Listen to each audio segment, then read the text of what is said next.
మూడే. మనం సర్వీస్ చేయాలన్నా, మన ప్రజలకు సేవ చేయాలన్నా మొట్టమొదటిగా 3 కార్యక్రమాల పైన మనం దృష్టి పెట్టాలా. దానికి సంబంధించి అన్నం అంటే అన్నం అనేది దైవ ప్రసాదం. మొట్టమొదటిగా కూడా అన్నదాన కార్యక్రమాన్ని చేయడం.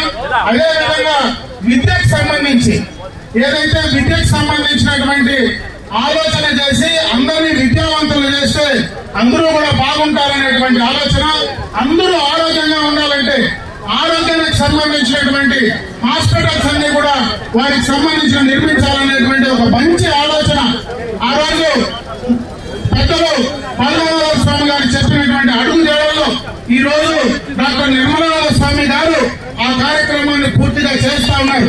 పూర్తిగా కర్ణాటకలోనే కాదు, భారతదేశంలోనే కాదు, బయట కూడా దాదాపు 500 ఇన్స్టిట్యూషన్స్ 1,00,000 మంది విద్యార్థులకు ఈ రోజు విద్య చేయించడమే కాకుండా వారికి సంబంధించినటువంటి ఫ్రీగా అక్కడ భోజనం పెట్టడమే కాకుండా ఆరోగ్యానికి సంబంధించి బ్రహ్మాండమైనటువంటి హాస్పిటల్స్ ఈ రోజు మనం ఆలోచించడంలో చూస్తే అది బ్రహ్మాండంగా ఒక యూనివర్సిటీ ఈ రోజు అక్కడ తయారైందంటే అది వారి పెద్దల చలవ. అదేవిధంగా ఈ రోజు కెంగేరులోకి వెళ్తే కెంగేరులో ఉండేటువంటి మొత్తం ఇన్స్టిట్యూషన్స్ అన్ని ఇన్స్టిట్యూషన్స్ అక్కడే ఉన్నాయి. ఈ రోజు ఆ రోజు కెంగేరులో పెద్దలు నాకు ఒక మాట చెప్తే నేను ఆ రోజు వెళ్ళి ఆ హాస్పిటల్ సంబంధించి హైదరాబాద్ లో ఏదైతే గ్లోబల్ హాస్పిటల్ ఉందో ఆ గ్లోబల్ హాస్పిటల్ సంబంధించినటువంటి వారి మేనేజ్మెంట్ తో ఒకసారి మాట్లాడి ఈ కాలేజీకి అనుసంధానం చేయమంటే నేను 15-20 రోజులు హైదరాబాద్ లో ఉండి ఆయన మాట ప్రకారం చేసినటువంటి సందర్భాన్ని ఈ రోజు ఆ మహానుభావుని దగ్గర నేను గుర్తు చేసుకుంటా ఉన్నా. అదే కాదు, ఆ బాలగంగాధర స్వామీజీ ఏ ఆలోచనతో అయితే ఆ మఠాన్ని ఆ యొక్క రాష్ట్రంలో దేశంలో బ్రహ్మాండంగా చేశాడో ఆయన అడుగుజాడల్లో ఈ రోజు నడవడానికి మన సమాజానికి 100 సంవత్సరాలు దాటినా ఆ సమాజానికి తెలియజెప్పే ప్రయత్నం చేస్తున్నారు. కాబట్టి ఈ సందర్భంగా ఒక మాట చెప్పే ప్రయత్నం చేస్తున్నా. అదేవిధంగా వారి అమృత హస్తాలతో ఈ రోజు బాలగంగాధర స్వామి గారు పైన ఉన్నారు. ఆయన దీవెనలో మనందరికీ కావాలి. నాకు ఆ మఠంతో దాదాపు 35 సంవత్సరాలుగా సంబంధాలు ఉన్నాయి. ఆయన ఒకే కోరిక జీవితంలో నన్ను కోరారు.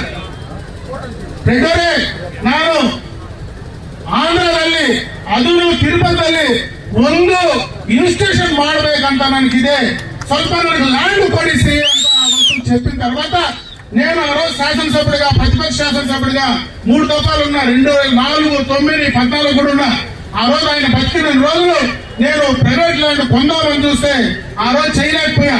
2015లో నేను మంత్రి అయిన తర్వాత మొట్టమొదటిగా క్యాబినెట్ లో పెట్టి ఈ రోజు మనకి ఏదైతే తిరుపతిలో ఎయిర్పోర్ట్ పక్కన బీజేఎస్ ఇన్స్టిట్యూషన్ ఆ రోజు మేము పర్టికులర్ గా తీసుకొచ్చినటువంటి సందర్భాన్ని గుర్తు చేస్తా ఉన్నా.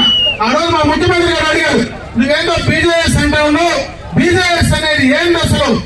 ఆ బాలగంగాధర స్వామి మట్టేంది నాకేం తెలియదంటే అది కర్ణాటకలో చాలా పెద్ద ప్రజలకు పేదలకు సేవ చేసే మఠం.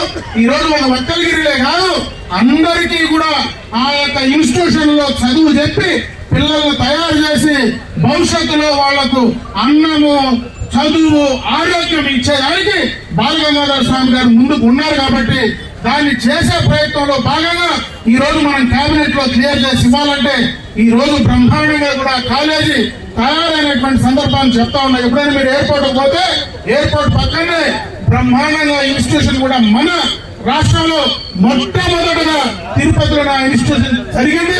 అయితే నాకు ఆయన బతుకున్న రోజులు నేను చేయలేకపోయాను. ఆయన చనిపోయిన తర్వాత నేను చేసే అవకాశం దొరికింది. కాబట్టి ఆ భగవంతుడు కానీ అదేవిధంగా బాలగంగాధర స్వామి అందరినీ కూడా చల్లగా చూడాలని చెప్పి నేను మనస్ఫూర్తిగా కూడా కోరుకుంటూ ఎక్కువ సమయం నేను తీసుకోలేదు. ఎందుకంటే ఈ రోజు చాలా కార్యక్రమాల పైన వాళ్ళు తొందరలో ఉంటారు. మళ్ళీ ఒకసారి మంచి కార్యక్రమానికి ఈ ప్రాంతానికి ఒకసారి మనం స్వామి గారిని పిలిపించేటువంటి ప్రయత్నం చేద్దాం. ఈ రోజు వాళ్ళ అమృత హస్తాలతో బ్రహ్మాండంగా ఈ కార్యక్రమాన్ని చేశారు. మనం ఆంధ్రలో ఉన్న రేపు కర్ణాటకలో అంటే మనం ఊరు దాటుతూనే కర్ణాటకకు పోవాలా, మనకే చదువున్నా కర్ణాటకనే, మనకి ఏదైనా వ్యాపారాలు చేసుకోవాలన్నా కర్ణాటకనే. మనం పూర్తిగా కూడా ఆంధ్రప్రదేశ్ కంటే కర్ణాటక రాష్ట్రం పైనే ఎక్కువ మనం ఆధారపడి మన పిల్లల భవిష్యత్తు అంతా ఉంది కాబట్టి వాళ్ళ చలవ చూపు మంచి చూపు ఆంధ్ర రాష్ట్రం పైన మరీ ముఖ్యంగా ఈ ప్రాంతం ఈ రోజు బీకోట కుప్పం పలమనేరే కాకుండా అటు మడకసిర ఎందుకంటే ఎక్కువ బచ్చలగిరి ఉండేది అటు మడకసిరలో కానీ ఇక్కడ కానీ ఎక్కువగా ఉన్నారు కాబట్టి ఇంకొక పక్క తంబలపల్లి నియోజకవర్గంలో కూడా ఎక్కువ మంది ఒక్కరిగిరి ఉన్నారు కాబట్టి వాళ్ళందరికీ వాళ్ళ చల్లని చూపు మాకు ఏదైనా